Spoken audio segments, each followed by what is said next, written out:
Good news, great news, amazing news! The Beauty Brand's annual leader sale is here! Protect that gorgeous stew of yours with professional salon products. Save up to 70% on over 200 top brands like Biolage, Redken, Joico, Kenra, and more. Pamper your mane and pamper it good. I'm excited. You're excited. We're all excited. It's leader sale! Beauty Brand's annual leader sale. All your favorite salon professional shampoos and conditioners starting at just $15.98. Get to your nearest store or visit beautybrands.com. Hey, this is Mike Evans. Listen to every episode of Schlereth and Evans on demand at 1043thefan.com. Presented by Siltahara Motors, the home of the zero down with Chapter 7 and 13 bankruptcies. Regardless of your financial standing, no one should be without a vehicle. Visit the special financing section at sthmotors.com. Mike. What day is it, Mike? Hump day? There it is. Told you could do it more than halfway through the week. Happy Wednesday morning. Zach By filling in for Mike Evans, along with, to my left, the one and the only, Mark Schlereth. And to my invisible right is Brandon Stokely, my typical co-host from noon to 3. Stink, good morning. Good morning, Stoke. I don't know about you, but I saw it today when Zach came in.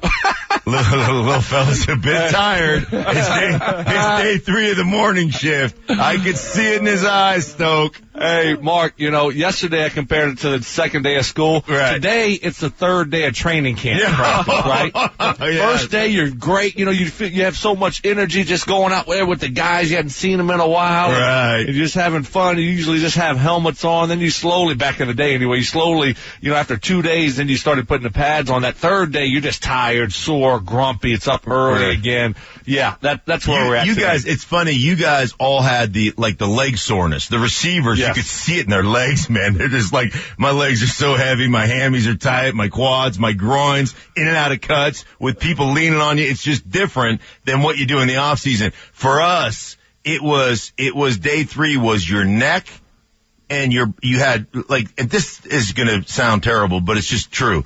Your brain was swollen.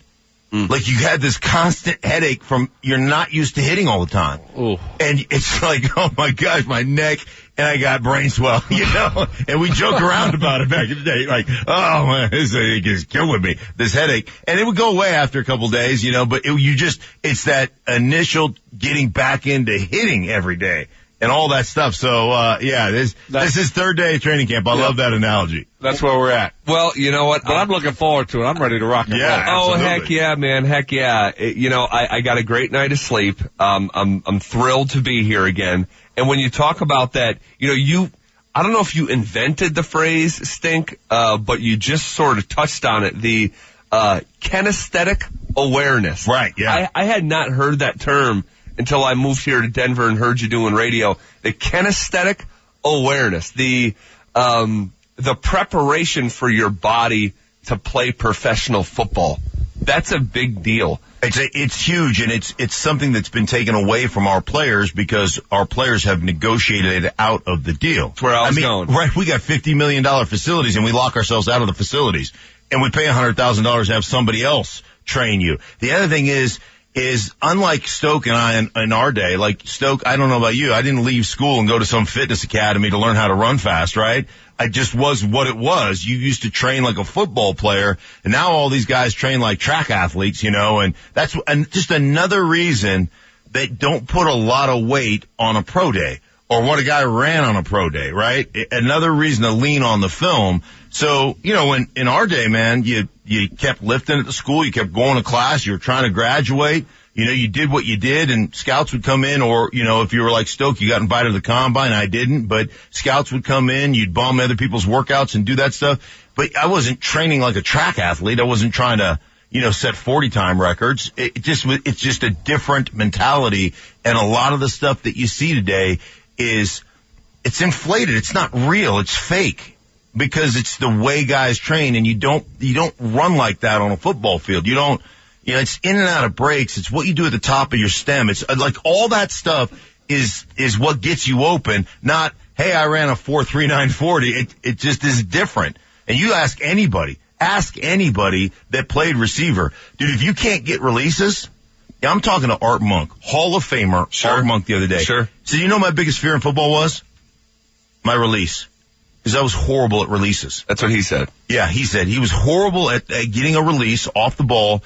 And when Joe Gibbs came in, Joe Gibbs moved him into the flanker, where he was in motion or he was in the back of a bunch formation. And at that point, he became Hall of Famer Art Monk because he didn't have to worry about his release. They took care of the release for him. So it's just interesting to listen to guys speak and what really becomes important when you get on a football field, Stoke. Yeah, I mean, for me, when you said Art Monk's his biggest fear was releases, my biggest fear was releases, but not because of that. My biggest fear was that I wasn't going to be able to get off the ball. That I was going to get jammed up on the line of scrimmage. That was my because I wasn't the biggest guy. So for me, my quickness, I had to win at the line of scrimmage. So if I ever got jammed up, if they got their hands on me, it was game over for me. So, that was always my biggest fear. And those guys were always usually a little bit bigger than me and stronger than me. So I had to be quick off the ball. But that was my fear and it's embarrassing, to be quite honest. And I feel like, I walked away and I got to say he beat me and I lost, and so the competitor in you is just like, that was the one thing that I could never lose at is my releases. He just couldn't get his hands on me. And if he did, it was a win for him and a loss for me right away. So, that kind of had flashbacks to that. But going back to the facilities and all those things that players don't use now, I don't get it. I loved working out of the facility. And oh, by the way, when I first got in the league, and this isn't like get off my lawn, we're old school and they got it made these days. Go for it. But I thought it was really cool that they had some Gatorades there. Yeah. For free. I was just like, oh, those are for free? Yeah. And now, you got 5-star restaurants in there pretty much. I mean, what else would you want? I mean, and also, they didn't have time restrictions like they do now. You have everything. You can only be there for 4 hours. Everything is really on the up and up as far as how much time you can spend there. And you have everything right there for you. You have people making you shakes. You have great food. You have great trainers. And it's just so easy and convenient. I used to love working out of the facility, especially when I got to Denver and Indianapolis. And I don't want to spend money on someone else. When you have great facilities and great food and great training staff, I mean, where else would you want to go? My first year, this is fun. This is reminiscing. I know we've kind of... That's the way we should start. Let's just reminisce about us. But my first year, my first 3 years in Washington. So then my first 3 years for lunch, every lunch you either got a quarter pound with cheese, or if you want to be healthy that day, you ate a Filet-O-Fish sandwich from McDonald's. Every day was McDonald's. Every single day they had hard Schneider or Hanover pretzels and a bag of apples. And that's every single day. That's what we serve for lunch. And we won a world championship eating McDonald's and Filet-O-Fish sandwiches. No, I better go Filet-O-Fish today. I had a heavy dinner last night. I need to cut a few pounds. Yeah, how things have changed. Well, at least they used to give you your lunch when Stoke was at Louisiana Lafayette. They had to fish their lunch out of the river his senior year to eat. So that's enough. You just crawl. I can make fun of myself and where I come from. You can't, Zach. Hey, Art Monk, first ever receiver to reach 900 receptions. That guy was awesome. Wow. And a Hall of Famer for sure. 3-time Super Bowl champ. He was your teammate in Washington, right? Yeah, Washington for 6 years, I guess. Wow. All right, we are off and rolling. 2 blue-collar guys that had long careers in the NFL. One from Alaska, out of the University of Idaho, and Stoke, who didn't play football until his senior year of high school. Think about that. And ended up having a 15-year career. Remarkable. It really is. We have so much to react to today, but first things first, the NFL is about to undergo a change that is both massive and fundamental. We'll take a dive into it coming up next. Hey, it's Mike Evans. Siltahar Motors is the home of Zero Down. Regardless of your credit or financial situation, Siltahar Motors will help you get behind the wheel. People with poor credit or in bankruptcy can qualify for Zero Down and no payments for 45 days and be driving in their new car within hours of stopping by the dealership. Check out any of the cars Siltahar Motors currently has on site at sthmotors.com. Siltahar Motors is conveniently located at Highway 36 in Wadsworth, so regardless of your financial situation, Siltahar Motors will get you the car you deserve at sthmotors.com. The NFL is about to undergo a change that is both massive and fundamental. And I know football fans are talking about this coast to coast because, as it has been long speculated, it's finally coming to fruition. The NFL owners yesterday approved the expansion of the NFL regular season from 16 to 17 games. On the surface, to a non-football fan, adding one game and going from 16 to 17 may not be a big deal. It is a massive deal. Players agreed to the 17th game as a part of the 2020 collective bargaining agreement. Each team will still have one bye week. The preseason is now chopped from 4 games to 3 games, with the 17 regular season games making it a max of 20 football games leading up to the playoffs. It's Zach By filling in for Mike Evans, Brandon Stokely with me, as well as Mark Schlereth. We are triple threading it this week. Stink, this is your show. We'll start with you. Your reaction to, like I said, what has been forecasted for actually many years now is finally coming to fruition. Again, it becomes down to a money thing. The NFL has just done such a great job of understanding the long game. And when I say the NFL, I'm talking about the people who run the NFL, because the players they're disposable. They are chattel. And you know what? Just when you think you're really important, they'll move on. They don't give a rip. So it really is the long game. The owners understand the long game. And here's the thing, I've been anti a lot of things. Like, you can't say, hey, safety's our number one priority, let's add an extra regular season game. But the bottom line is this, is the players agree to it. It's going to be an incredible revenue source. It's going to help, it's going to help the middling players make more money. Yep. That, the average career span is still 3.5 years. So it's not like that's going to change at all. But the bottom line to me is, I've been kind of anti everything. Like, I was anti move the extra point back. Why do you want to mess with it?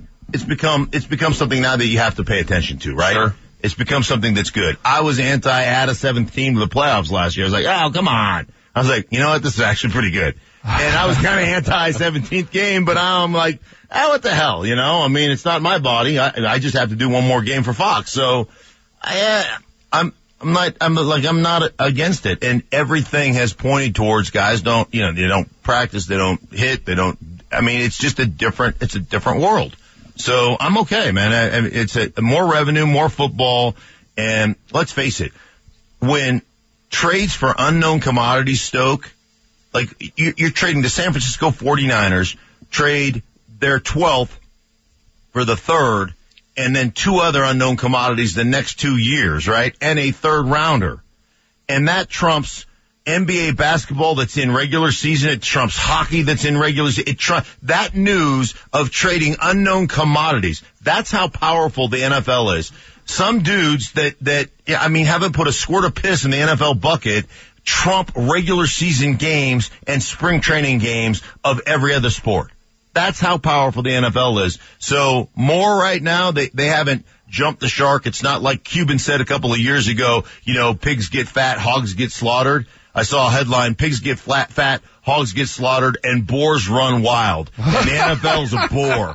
All right? It's running wild, folks. That is good. That's good. Mark, you're coming out swinging this morning. I love it. I'm with you, Mark. I'm with you, man. Look, it's not my body, and these guys, they signed up for it, right? They had a chance last year with the collective bargaining agreement right around this time, right when the pandemic hit, and they had a chance to either pass it or not pass it, and it barely passed. And I think now they're happy, and I know I am, that it passed, because it'd probably be a lot less for the players. But they passed it, and they knew that a 17th game was going to be coming. And you see on social media out there, a lot of guys upset about it. I don't know why they're upset, because it did pass. And so you had to realize that it was going to happen here sooner than later, especially with the reduction in revenues this past year because of the outbreak. So I'm fine with it. It's more football. I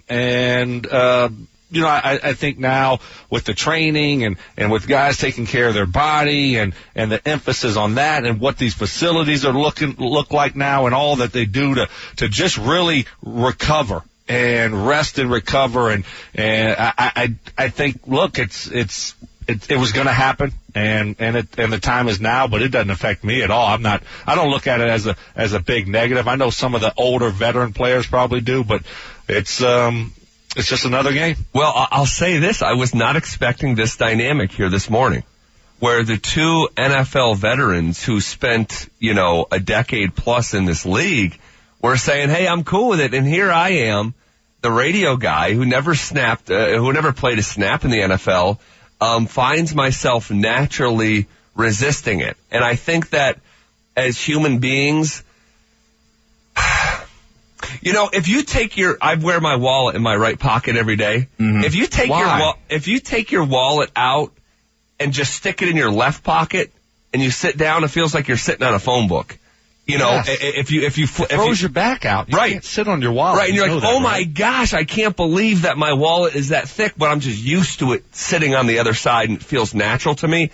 That is a simplistic analogy that I can apply to this, because as an NFL football fan, I am so wired to it being 16 games. I'm so wired to the statistics being formed over 16 games in terms of 1,000-yard rushers, 1,000-yard receivers, 4,000-yard passers. Right. You catch 10 touchdowns. Wow. You get to 10 sacks. Wow. You're doing great. And I just think all of that formulaic stuff in my head gets...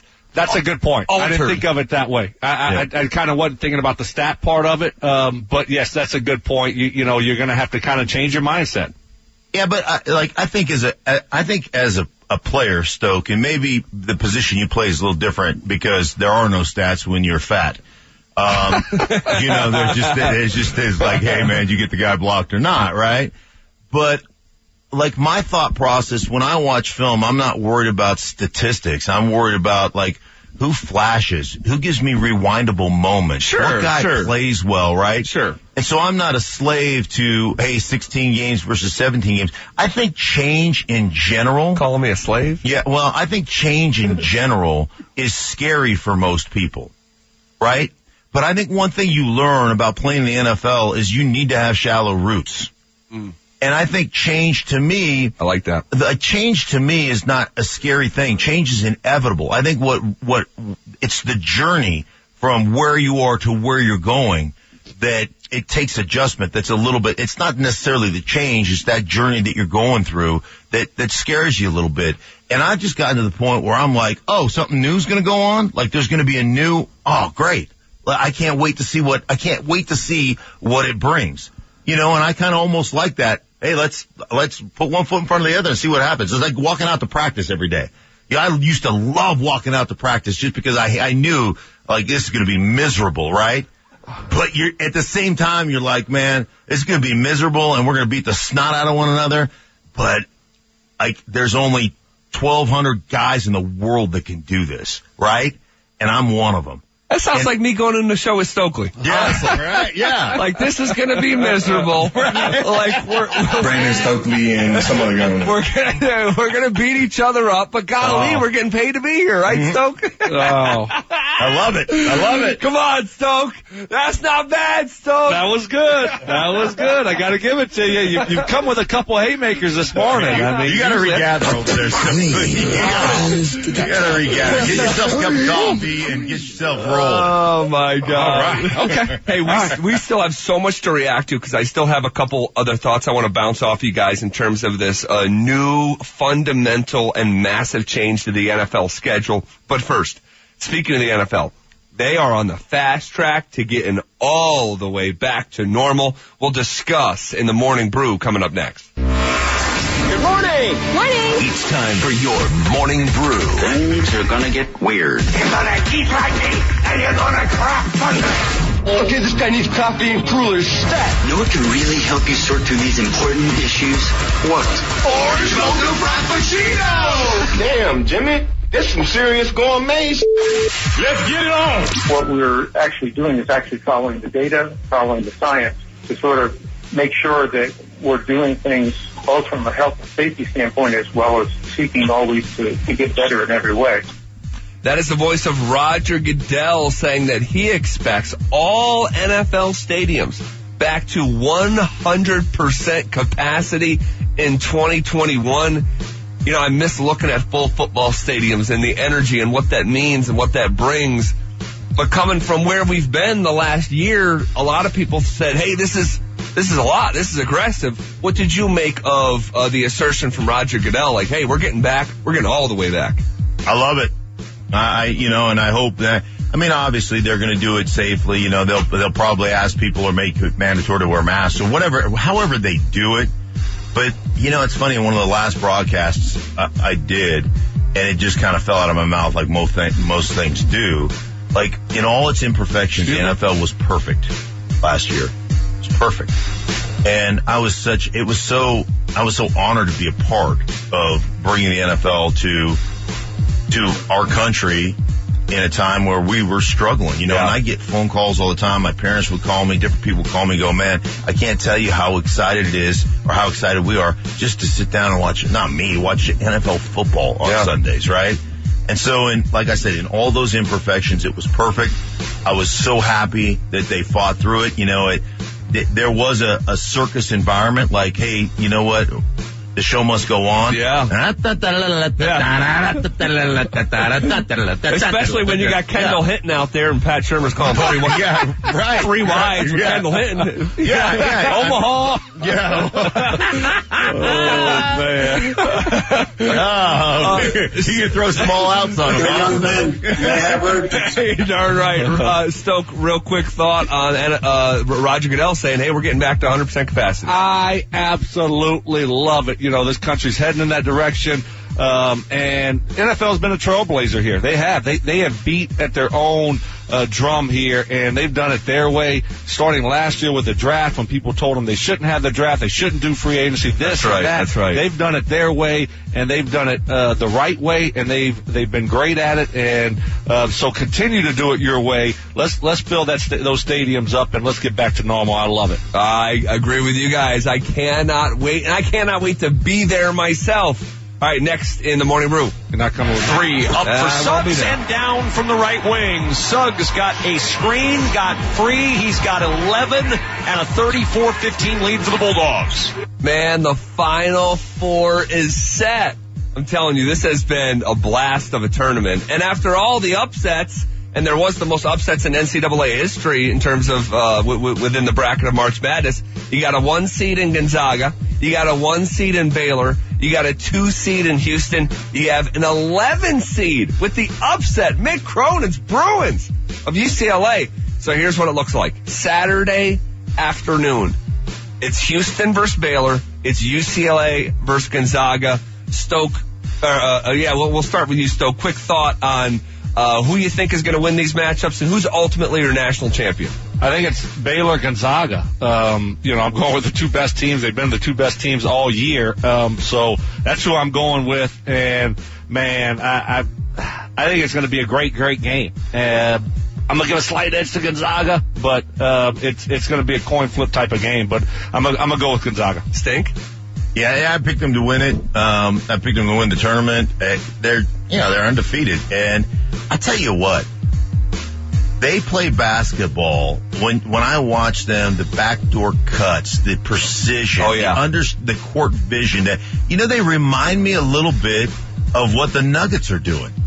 Like this, that their big guys understand court awareness, understand spacing, and they're like a well-oiled machine. So I'm gonna go with them. I kind of like that old school. I like in baseball, a guy moving a runner over with a little bunt. Yeah, a little bunt every now and again. Yeah. Like I like that. That's how I think of Gonzaga, of their, like the Nuggets or back in the day with the Warriors and how fluid they were and how they got everybody involved. That's how I feel about them.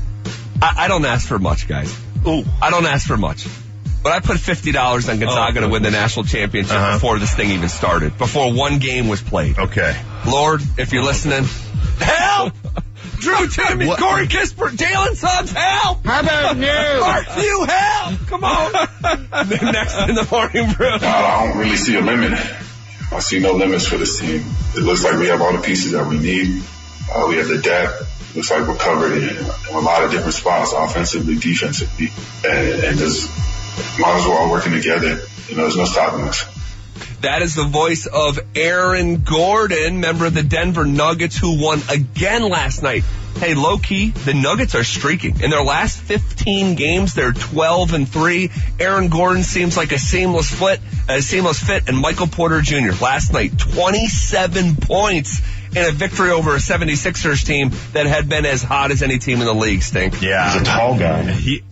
Interestingly enough, I don't know if it was organizationally or not that just basically said, hey, we're not going to do anything early, and we're going to force you to play Michael Porter Jr. We're going to force you to get him minutes. We're going to force you to get him in this lineup, and then we're going to see. We'll be in the top 5 in the West anyhow, regardless, and then we'll see where we lay. And right now, I'm watching 4 dudes who can legitimately score, and if one guy's having an off night, the other guys can step it up. And I'll tell you the other thing that I see, not so much in Michael Porter Jr., although I think he's starting to understand it, but like I said about Gonzaga, I see 3 guys with exceptional court vision that just understand the game. Yep. And are unselfish in their approach. I mean, Gordon was 3 for 4 last night. I think he had 3 dunks. And by the way, I don't know about you, Stoke, but I kind of dig the red uniforms.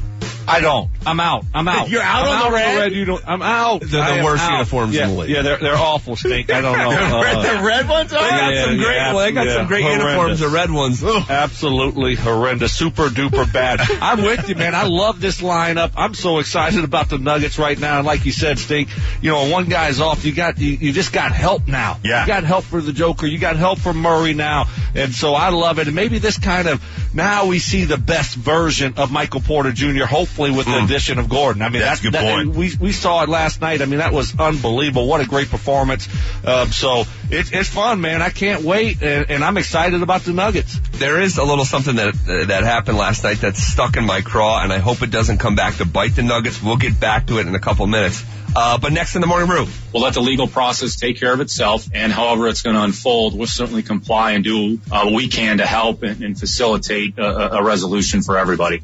That's the voice of Nick Caserio, the general manager down there in Houston. In a surprising turn, guys, the attorney Tony Busby down there in Houston says that they won't provide evidence to the Houston Police Department regarding his client's claims against Deshaun Watson.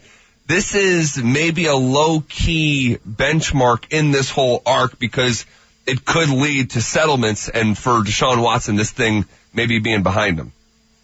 Yeah, I mean, that's what it feels like, right? We want to settle, and it feels like, Deshaun Watson's people are saying, let's settle, let's write some checks, and let's get out of this mess. I mean, the reason people don't settle, right? It's somewhat of an admission of guilt.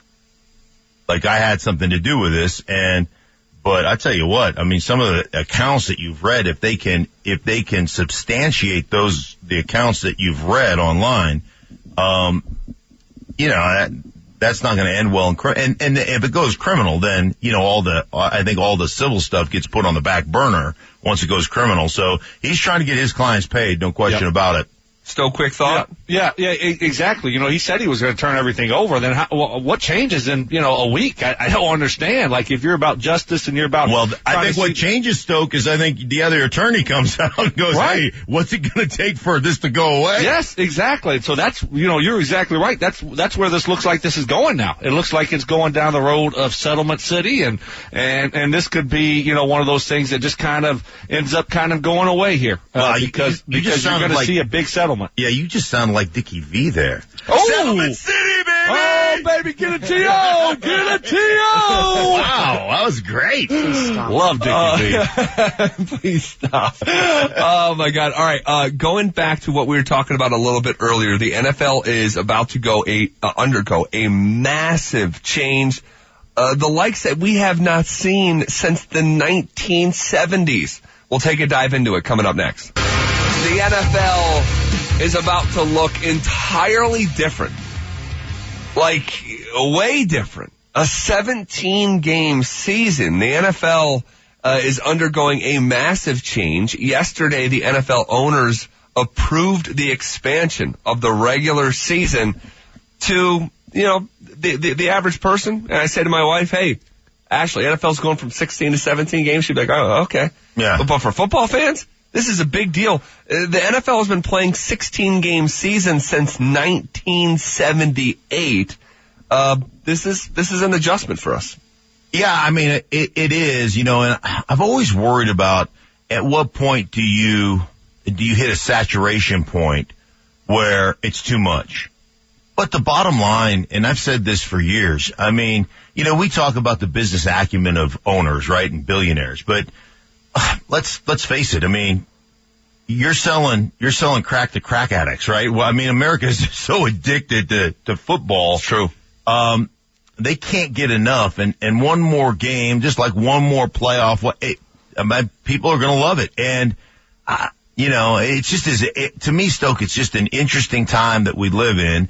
And the football thing is just, I mean, of the top 100 rated shows on television last year, like almost 70 of them are it was 81. 81 are NFL games. And 79 of the 81 were sporting events. 79 of the 81 were NFL games. Well, you think about this.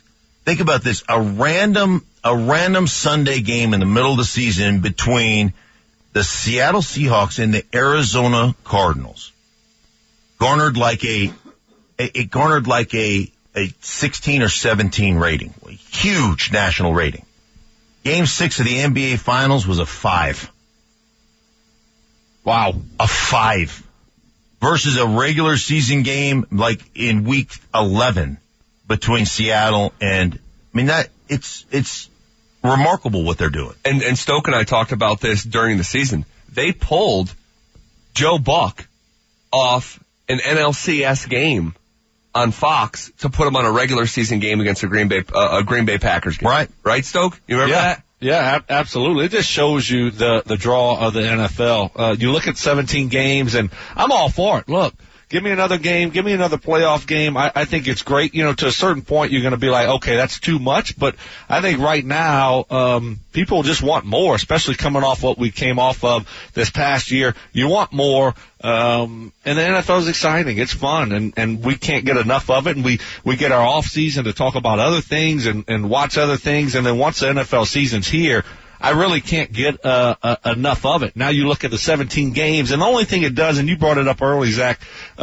is now we have to adjust our mindset of a 10-6, a 10-win season is not the same. Right. It's not the same. Right. Because, now you can be 10-7. And then you look at 1,000-yard rushers, 1,000-yard receivers having that extra game. It just won't quite mean the same so you have to kind of rewire your brain when you're looking at these stats and these teams, because we've already been talking about the Broncos and saying, okay, well, can they get to 9 wins? Can they get to 8 wins? Well, now it's a little bit easier. Yeah. You know what's interesting? I mean, you want to talk about the power of the NFL and what it does. So I am literally on a Thursday early in the season, like week 4 or 5. I've got Arizona, Seattle. Both of them have like winning records. Like both of them are 3-1 or something. And I am on the plane and my phone rings. It's my boss at Fox, Jacob Ullman. He goes, where are you? I'm sitting on the plane. Is the door still open? Yes. Get off now. What? Get off. I'm like, what, was this plane going to go down? I mean, what are we doing, right? So I go, okay. And I grabbed my bag and I walked off the plane. And he goes, we just switched games because CBS, so that game actually, I think I got switched over to CBS for Tony Romo and Jim Nantz. And they moved that game to the late window on CBS, and I got Raiders Tampa.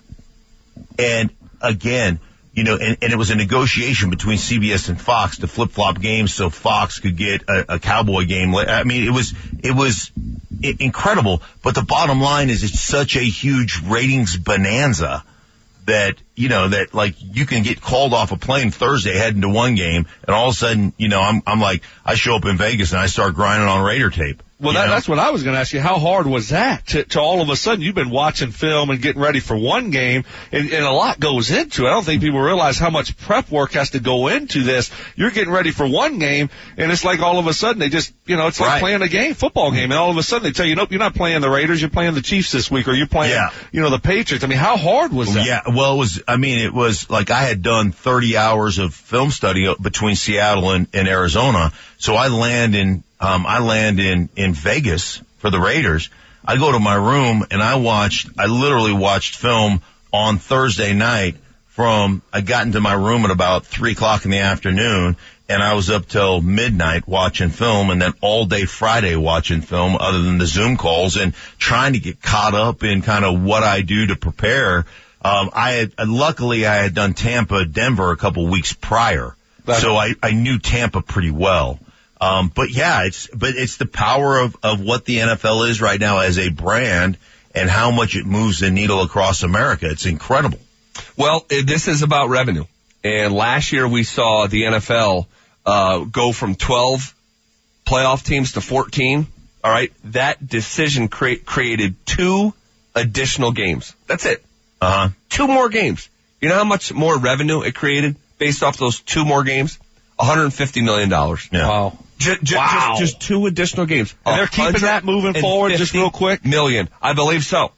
Perfect. Wow. It's a big deal, and this 17th game pushes the players' distribution of the shareable revenue to 48.5%.